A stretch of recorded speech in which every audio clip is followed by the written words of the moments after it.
Hello everyone. Right, today, apart from eating my flapjack left over from yesterday's cycle ride, and I'll post a link at the end of this video to my recipe for chuck it all in flapjack for super energy when you're out cycling. Meanwhile, sorry, that's a really nice flapjack. What was I going to say? Yeah, yesterday I did what has to be number 5 in my list of favourite North Yorkshire cycle rides, and these are cycle rides, you may remember, around the York area, around the North York Moors area, and even on occasion dipping into the Yorkshire Wolds, which are in East Yorkshire, because it all overlaps. But yesterday I did number 5, which starts at Easingwold, and I really like cycling around the Easingwold area.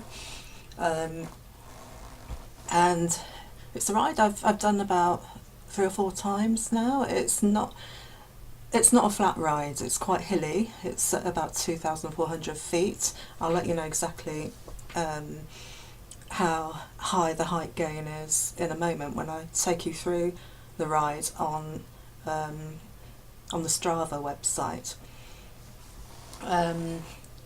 It's about 34 miles long, and there's lots of places to stop on the way, places to stop on benches, park benches for your sandwiches or your flapjack from my wonderful recipe, or just a cuppa or whatever. There's cafes, there's pubs, just about everything. And this ride is a ride of spectacular views.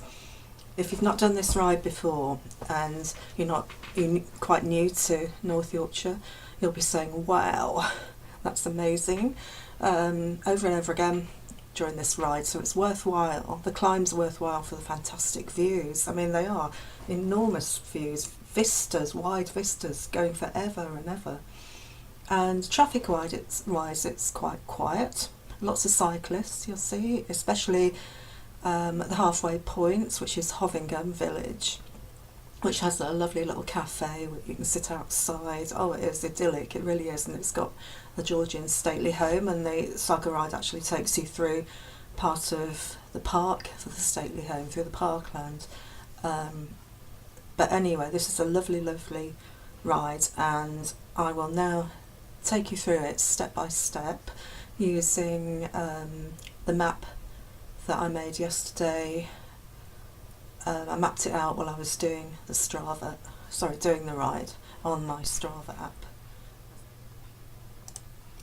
So the ride starts in Easingwold. I usually start from the church area, or there's a little car park by the park where the skateboard park thing is, and then you head towards Crake. This is quite easy going here, and that's as you get into Crake, there's Crake Castle, you'll see it ahead on the hill. There's a bit of a steep hill through Crake, but that's a really good warm-up. And then it's uphill, down dale, quite pleasant, beautiful countryside, until you get to Bransby. Here there's a junction with the B road, so you go onto the B road for about 10 metres or something, and then you turn right. It's the first right, and you head along. Starts off as a sort of leafy lane and opens up a bit into beautiful, stunning countryside and farmland. And you pass a church, which is a quite unusual looking church, a sort of Georgian sort of style of church, or Wren style or something like that. I think it's called All Saints, can't remember. Anyway, you go along here, and this bit here is that turning into what looks like a driveway, a farm driveway, but it is actually a lane. It's a very narrow lane. Goes downhill to start with, past some farmhouses and other buildings before picking up, and the surface is quite uneven here, so be careful the road has sunk in places, but I find if I stay in the middle of the lane, I'm fine. There's once it goes around the corner, which I change the name of this corner every time I go, because it started off as sheep corner, basically because the field was full of sheep, and then next time I came it was full of cattle, so it's cattle corner. And when I did the ride yesterday, it was full of horses and 2 goats, so it makes it quite interesting to see what animals are in that field. While you are struggling, puffing and panting up this hill, the worst part of the hill is over once you pass the bench. There's like a park bench overlooking the view. I call that bench corner. And it evens out a bit. Still a bit of a climb, but it evens out. And until you get to a junction where you turn right, and here you're going through a sort of wooded area. This is a fantastic, gorgeous lane here, gorgeous, with stunning views, and it's also got that City of Troy maze thing, which is cut into the turf. It's an ancient game apparently, although nobody quite knows how it was played or why it is there. I'm feeling it's one of only 2 in the whole country, but there's the bench there, so it's a good place to stop for a break and just look at the view and just chill. It's very, very quiet up there. It's beautiful. So you carry on, and soon you go down a very, very steep hill, so be careful with that. And of course, as you'd expect, there's a very steep climb at the other side called Terrington Bank, and that is really steep but doable. It's like a short, sharp ride, although there's a bit of a false summit at the top. You think you're nearly there and then you find you're not, but then it's not far to the top. And after that you come to a junction where you're taking a kind of right to Terrington, and you head towards Terrington. You kind of skirt the outskirts of the village, because the actual, well, there's a road that's a no-through road. I think there's a one-way system in Terrington, but it's a very, very pretty village, and there's a cafe there, another good place for a stop, and a shop and things like that. You go past Terrington School, and here you're taking a left to go to Castle Howard. It's signposted Castle Howard, and it's a bit hilly up and down this, but at the time of recording this video, the road surface was horrendous. It's been horrendous for some time, so hopefully they will resurface it soon. So it's quite pleasant when you arrive here at the main drag to Castle Howard. If you cross the road here, you can see Castle Howard across the lake in the distance. It's quite pleasant, and you head up here. There's it's uphill, down dale. There's about 3 hills, the third being the biggest hill, which will get you puffing and panting a bit. And then after that, it's all downhill to Slingsby, and the views are stunning. They're amazing views. This is a ride of fantastic views. You cross the Bee Road into Slingsby Village, which is pleasant, and it's got a maypole here on the village green. Another place possibly to stop for sandwiches or whatever, or a drink or something. Then you head past Slingsby. Now, my husband told me yesterday that this area here used to be an old lake in, well, I guess prehistoric times, because he's done some work at the water sewage works plant at Slingsby, and when they were digging holes for it, they found lots of bits and pieces that confirmed that this used to be an ancient lake. So that's quite interesting. So anyway, yeah, because it's quite flat here, and you carry on, there's a little climb, a sweet little bridge that you cross.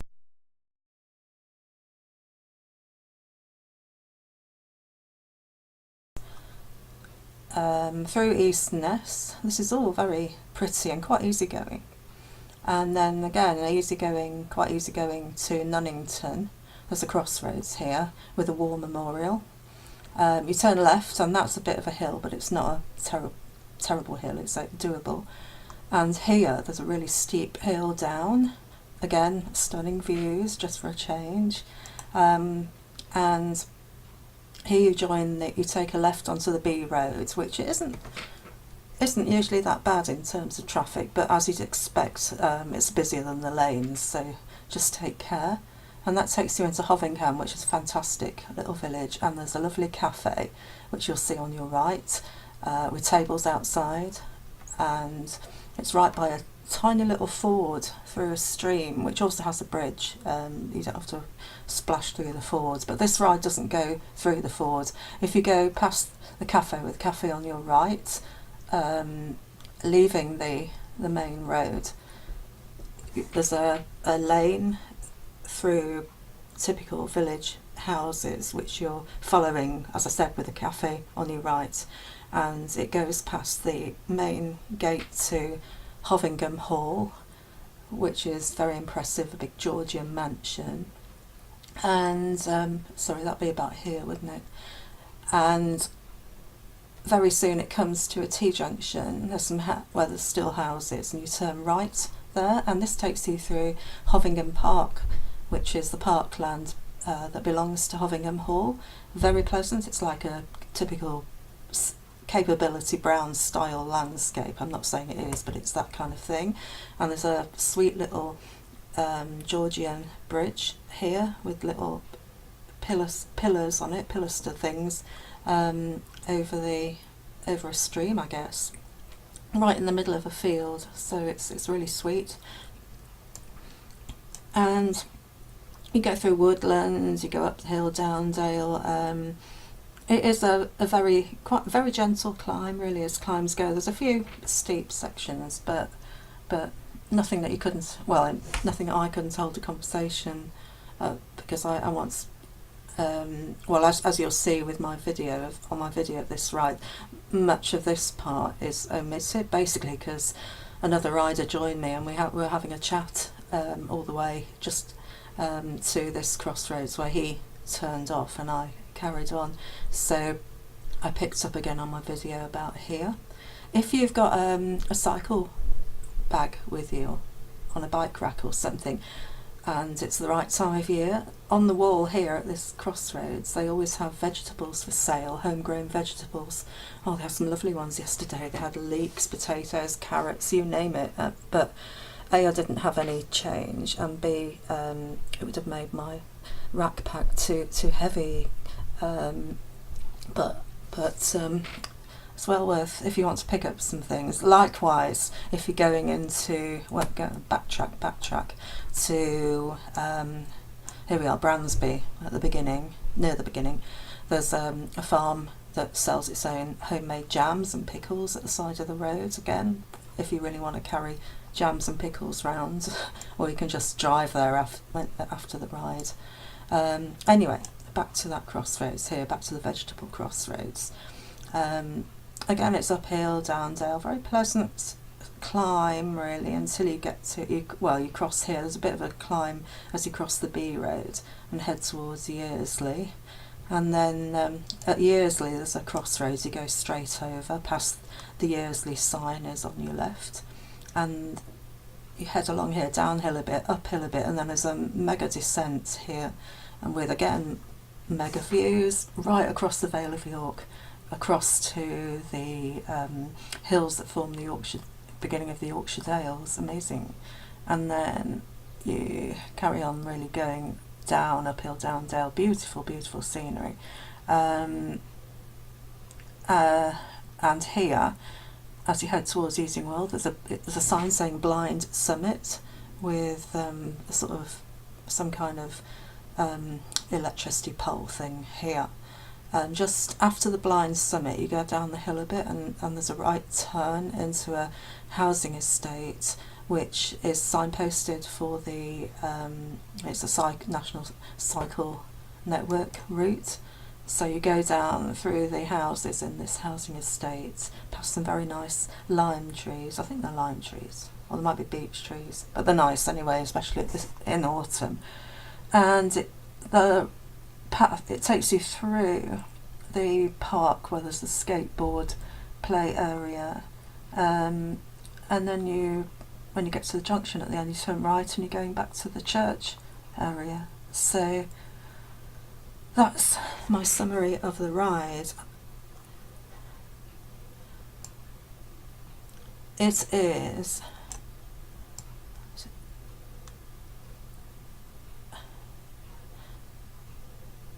34 miles long.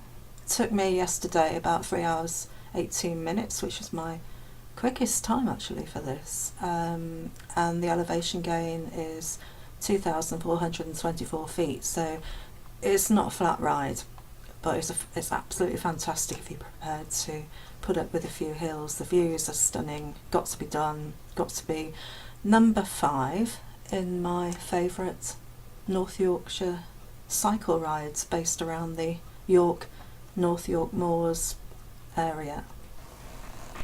Right, so I'm still eating my flapjack. It's difficult to make the video while eating flapjack. Anyway, I hope you do that cycle ride. I hope you enjoy it, and that's number 5 in it's a kind of ready-made itinerary of cycle rides for if you come to North Yorkshire on holiday. That's why there's 6 in total, because you might be here for 6 days if you're staying in a little cottage or something. So next is number 6, which would be, if you were here for a week, that would be the ride that you do on the last day. Now I'm going to do a choice of rides here. There's a really easy wind down ride, which is easy going, does take you through some off-road sections, but I'll talk about that in the next video. Or if you feel particularly energised and your muscles can stand it after a week's non-stop cycling in North Yorkshire, then there's another ride which this is one of the ones that dips into East Yorkshire, and it's kind of a medium ride. It's got some climbs, 2 major climbs really, one not so major out of that, and then a very easy cool down section after that. So it starts off in Stamford Bridge, where the other battle of 1066 happened, where it took place, and I'll talk about that in my next video. Thanks for watching. Back to the flapjack.